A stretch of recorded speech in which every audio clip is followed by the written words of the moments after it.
I love working with these women because what actually happens is they doubt themselves because they didn't grow up with social media. They didn't grow up with LinkedIn. They're not sure how it all works. In psychology, we define career as anything that makes you productive. So at this moment, I will say focus on the present, set your goal into bite size, where you can achieve it in the quickest span of time.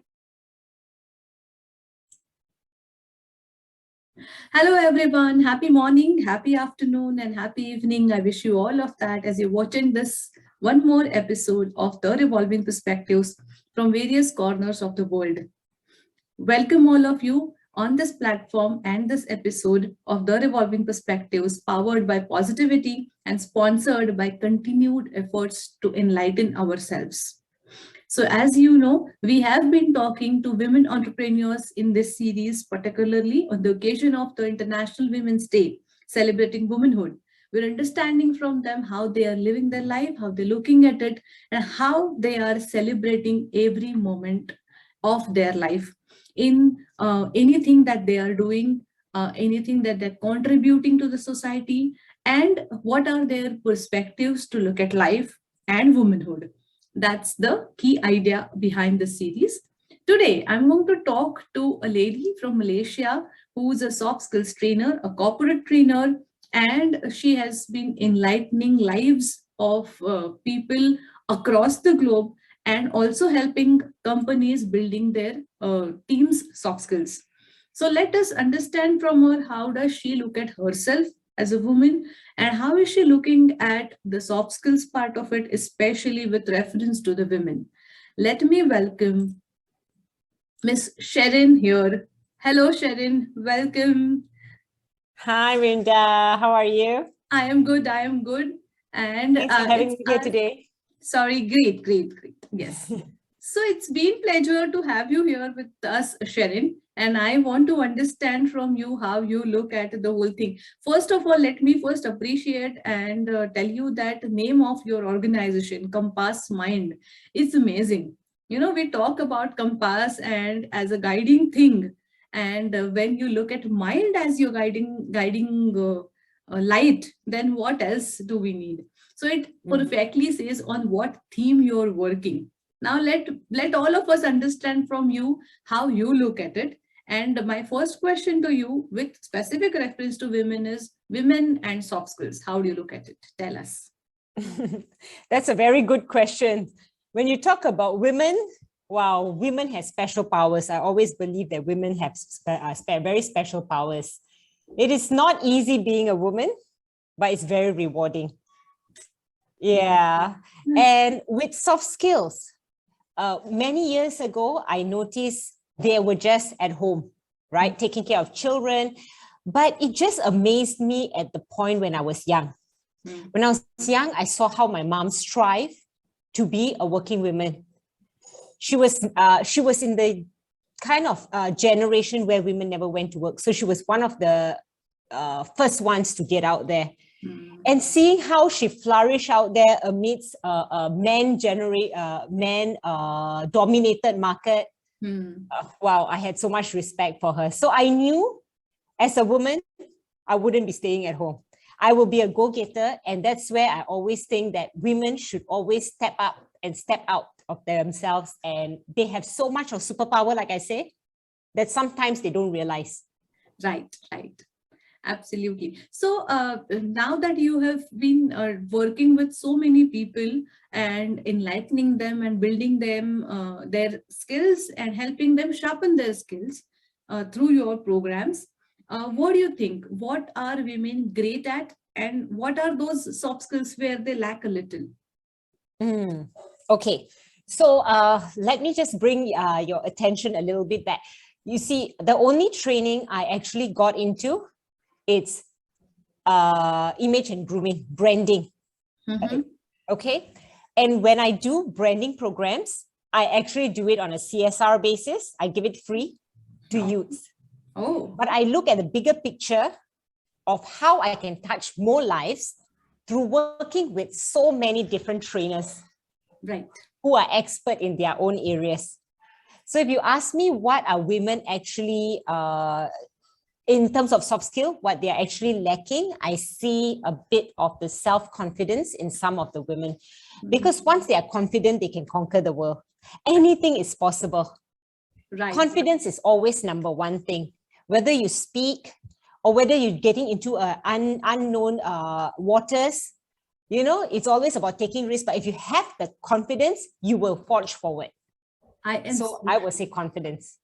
Yes. And then what is your special message to women, particularly when you say that they lack a little in their confidence? What is it that they need to think or tell themselves to reach to that level? Okay, that's a very good question. I always feel self-talk is the most important. There is nobody out there who's going to encourage you as much as you can. You know, people out there, there can be people who motivate you. Yeah, but then it's you yourself who need to self-talk every day.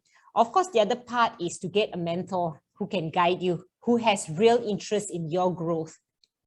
Yeah. Yes. But every morning, for me, when I wake up, I go and shower, right? When I shower, I imagine pouring motivation, and I'm so lucky to just be alive. Early morning, I go for my morning walks and I look at the sky and I take deep breaths and say, wow, it's so good to just be alive. We're so lucky, Yes. you know? So you must encourage and motivate yourself and build that confidence. Once you know, you feel good about yourself, doesn't mean there is nothing short in any of us. There's always strengths and weaknesses. But why do we need to focus on weaknesses? Always focus on your strength. Because when you focus on your strength, you become powerful in the area. Nobody sees any weaknesses anymore. Perfect. But if we focus on the weaknesses, that's where it builds down our self-confidence. Yes. Yeah. So always focus on your strengths and always self-talk on a daily basis. I am better than yesterday. I am better than yesterday. I am unique. You know, people will see it that way. When you see yourself that way, people will see you that way too. It works a lot. Sherin, I keep following your videos and your posts on LinkedIn, particularly the kind of content that you are sharing. And it is the way I look at it, it is, you know, absolutely in a simple manner, but you talk about such a deep thought for that particular thing. May it be any topic. Today you've talked about distractions, and it was as simple as, you know, anything around you can distract you, but the deep meaning of not letting you get distracted and how do you do it, you bring in that deep thing in a very simple way. So you have got that knack of, you know, making things simpler for the other person to understand and making them feel that yes, even I can do this. That's your quality that I've been watching throughout, and I'm really admiring it as well. So now with that, I always feel, I mean, I had this question on my mind is, we all go through some rough patches. We feel low. We have our own highs and lows in our lives. I'm sure even you must have gone through a few. What is it that helped you to bounce back, to come or pull yourself up again and get going once again? So whenever you have faced that, what did you do with yourself? Okay. Number one, I always think obstacles are meant to be there to make us stronger.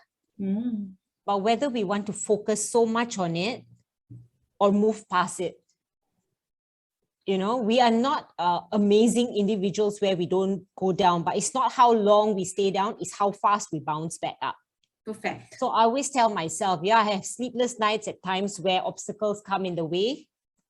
You know, I think overnight, I can't sleep, but then the next day is a new day.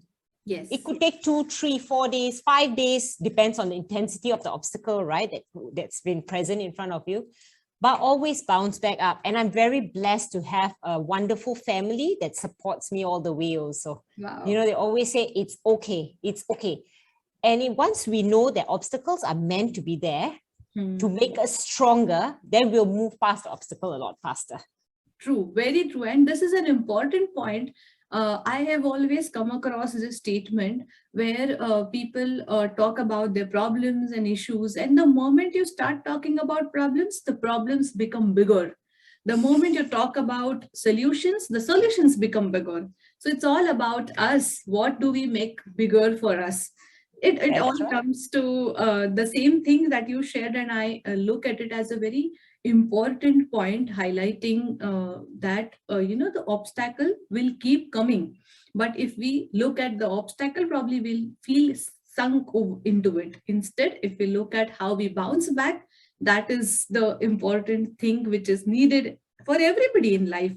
So with Mm. this whole thing, Sherin, how do you look at the International Women's Day? I mean, the whole concept of around this day, and then the celebration and the meaning of it. How do you look at it? Actually, I'm pretty excited about Women's International Day. In my office, usually International Day, we give out gifts, but we don't just give out gifts to the women. We give out gifts to the men too in the All organization. right. Yeah, because I just feel, putting myself as a woman who maybe would have been there at my mom's generation, right? Imagine how she would have felt when the guys were appreciating each other and never appreciated the woman. So I put myself out there and say, hey, we are all doing great. All of us are putting in hard work. All of us are doing great. So everyone gets rewarded. Amazing. This year, they're getting a special gift we have already organized, but everyone from the men in the office to the women in the office, everyone gets it. With this one thing, you have shared a bigger thought, Sherin. Let me share it with my audience, making it a little clearer for them that for women, it is important to understand and feel that she is a human being first. So it's not about she being a woman only. And I think the whole concept and the idea behind celebrating it as a day is to make her feel human first. So more than gender, if we look at ourselves as that, then probably we immediately get over all those discriminations and those imbalances, those inequalities, and then start looking at each other, man, woman, whoever, as human beings. And once we become human beings, it all becomes equal and same for all of us, at least the way we look at ourselves and the other people around. And that's the thought you are percolating it and reflecting it in the actions, the activities that you are doing at your organization. Kudos to you for that. Absolutely, I must say that I admire and I appreciate this. Thank you. And you summarized it very well, Winda. Thank you. We are all humans, yes. All right. So then now coming over to the concluding part of this interview, I want you to share your one message. I have been asking to the other women coming to this interview and the series about their message to women, but particularly now I want to ask you your message as a woman to the society. What do you want to say? Okay, there's only one message that I want to say.